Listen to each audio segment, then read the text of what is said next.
Arizona Sports app. Leading off for the Mets, it is going to be the third baseman, Brett Beatty.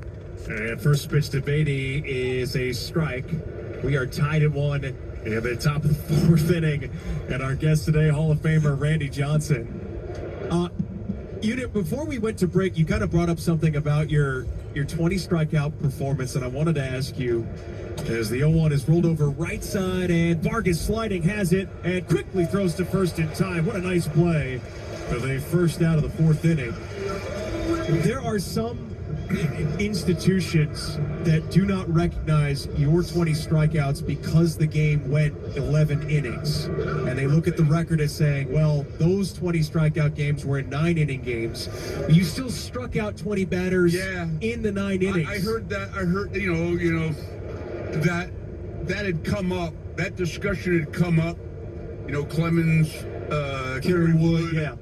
And then later, Max Scherzer would do it in 9 innings. Well, I did the same feat in 9 innings.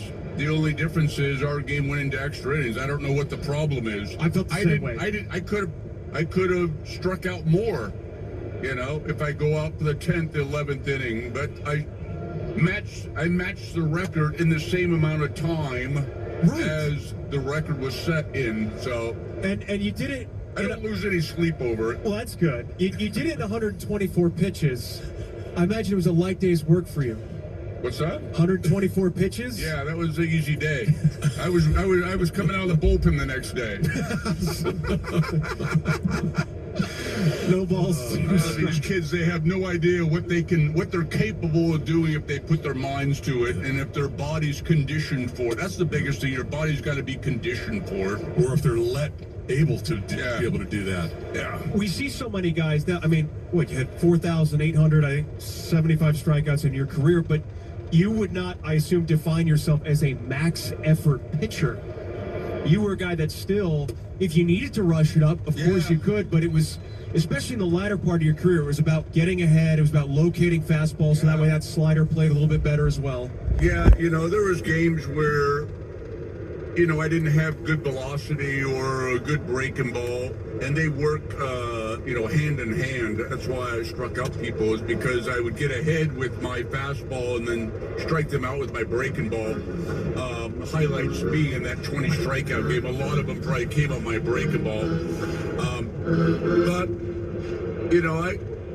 as I got older, I had just as much. Swung on, fly ball to center. It's hit pretty well, but playable. And Barossa in front of the warning track makes the catch, 2 down. I was just as happy getting a double play ball as I was striking out the side. I realized that as I got older, if you want, because you're getting older and it's not as easy to do these things, it's a lot easier to get a pitch more to contact and get ground balls and stay around the game longer, and have less pitches and less strikeouts. Everything worked out great. It was a great question asked today. What was the better accomplishment for you, striking out 20 batters or throwing the perfect game? And I thought, wow, I've never been asked that before. 1-0 is on the ground. A second, better answer quick. I don't have to give you the answer next half inning. All right, we'll do one more half inning with Randy Johnson. It's a 1-2-3 fourth. We go to the bottom of the fourth. Stick around for the answer on the Morgan & Morgan D-Backs Radio Network. Progressive knows there's Things at 11:45 on Arizona Sports 98.7 and the Arizona Sports app. It is the bottom of the fourth. 3, 4, and 5 coming up for the D-Backs, beginning with Corbin Carroll. D-Backs and Mets are tied at 1.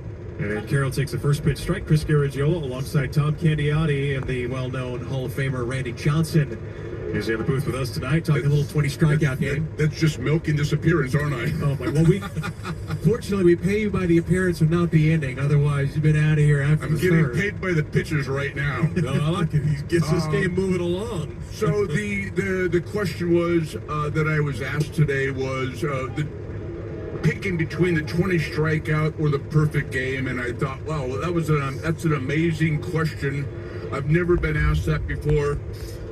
Definitely very physically and mentally demanding Swing and a miss, and did Carroll get a piece? I believe he did, so it's still 1-2. Both games were definitely both physically and mentally demanding.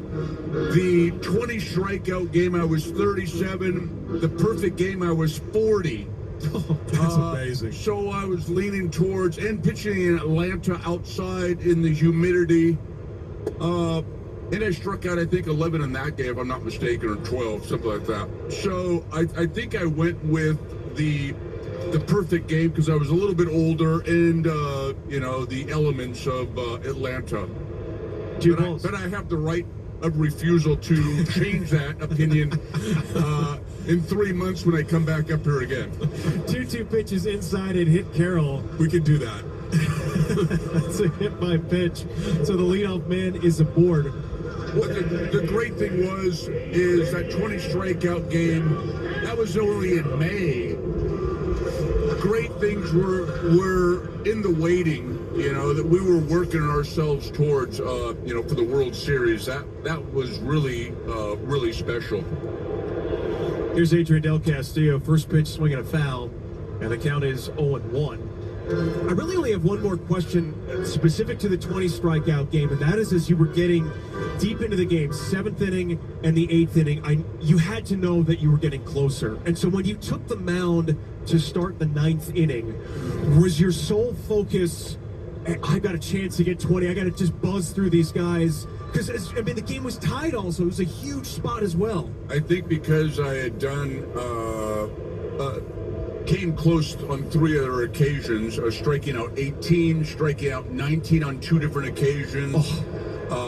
I had 18 after 8 innings here, and so I could go, as I'm walking from our dugout, look up there, and it was 18, and I'm thinking, my God, it's right in front of me, and the last thing you want to do, ground ball to second base.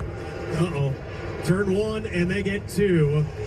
The RJ play-by-play. The last thing you want to do is try to strike, try to do something, because Candy will tell you, you can't go out in this game. It's not easy. There's no switch, turn it on and turn it off. But it worked out.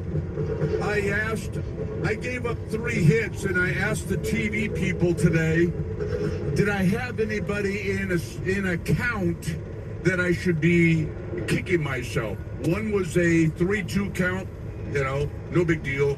One was a first pitch hit, and then the other were, what if I had pitched a little differently? One was an 0-2 count, and I gave up a base hit. So I don't know. I told the TV guys that I'm ready to pitch the game again. we do it over. Let's get everybody here. We'll have a game. We'll turn the lights on tonight. And I don't think we could get Juan Castro here with enough money to face you one more time. No. Yeah, I don't think I would be able to walk out to the mound from here. 2 balls, 1 strike the count on Nolan Arenado. We're tied at 1 of the 4th. And the pitch, there's a swing and a drive towards the left field corner, but it just hooks foul as Arenado was bidding for his second. It looks like Arenado's got him figured out there. He's had a couple really good swings on McLean. He got the sinker for the first home run. That was just kind of a hanging sweeper or what, but it's kind of middle. And here comes the 2-2 pitch. Swung on, grounded to third, backhanded by Beatty. Long throw to first is in time. And that will do it for the D-backs in the 4th. Randy, we appreciate the time and the stories, man. Thanks so much for coming up here. Thanks so much. I appreciate for having me. Yeah, Wolf and Luke, 10 a.m. to 2 p.m. What is up? What's going on, Luke? Afternoons, it's Burns and Gambo, 2 to 6 p.m. Burns and Gambo, 2 to 6 p.m. Burnsy, what's going on? Arizona's biggest sports personalities are on the local sports leader. Arizona Sports 98.7 and the Arizona Sports app.